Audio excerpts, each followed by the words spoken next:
ఈరోజు సాయంత్రం high voltage match జరగబోతుంది. అదే India versus Pakistan match.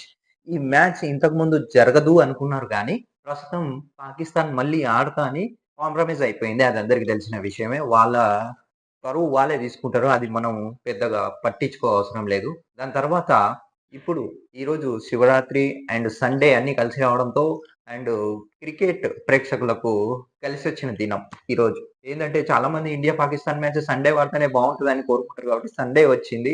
And ఈరోజు మన శివరాత్రి అండ్ ఈ ఎంటర్‌టైన్‌మెంట్ అండ్ పూజ 2 కలిసి వచ్చినాయి. అండ్ ఇండియా గూడా గెలుస్తుందని నమ్మకం ఉంది ఈరోజు. ఎందుకంటే టీమ్‌లో సూర్యకుమార్ యాదవ్, అభిషేక్ శర్మ అండ్ వరుణ్ చక్రవర్తి, ఇంకా మొహమ్మద్ సిరాజ్, జస్ప్రీత్ బుమ్రా, ఇంకా వాషింగ్టన్ సుందర్ వీళ్ళందరూ కూడా మ్యాచ్‌లో ఉన్నారు.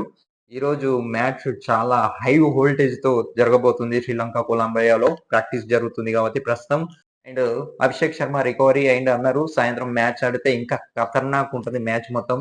దాని తర్వాత ఈరోజు మ్యాచ్ ఇంపార్టెంట్ ఏంటంటే, ఇంతకుముందు వీళ్ళు మనని ఇగ్నోర్ చేసిర్రు. ఇండియాతో మ్యాచ్ ఆడం మాకవసరం లేదని ఆ బోర్డ్ అనేది జెప్పేసింది. దాని తర్వాత మళ్ళీ కాంప్రమైజ్ అయ్యి, మన ఇండియాతో మ్యాచ్ ఆడతామని మళ్ళీ పొత్తు కుదిరించుకున్నారు. అయితే ఈరోజు గిట్లా ఓడిపోతే ఆళ్ళ పరువు వాళ్ళు తీసుకున్నట్లయితది. అండ్ ఓడిపోతారు గూడా. అభిషేక్ శర్మ మొహమ్మద్ సిరాజ్, జస్ప్రీత్ బుమ్రా బౌలర్స్‌లలో and Abhishek Sharma best batsmen. అతన్ని చూస్తేనే హడల్ పోయినెంబడే ఒక 6 కొట్టందే ఊరుకోడు. ఎందుకంటే బ్యాట్స్‌మెన్ బౌలర్‌ని డౌన్ చేస్తారు ఒక 6 కొట్టేసి. అండ్ ఒక్క 6 తోనే ఆపడు. ఒక 6 అని చెప్తున్నాను. ఒకటే 6 కాదు. మామూలుగుండదు. తన ఆట తర్వాత తిలక్ వర్మ ఉన్నాడు. మన తిలక్ వర్మ. దాని తర్వాత చాలా మంది బ్యాట్స్‌మెన్స్ ఉన్నారు కాబట్టి ఈ పాకిస్తాన్ అనేది చిత్తుగా ఓడిపోతది సాయంత్రం. ఇదే మనం కోరుకునేది.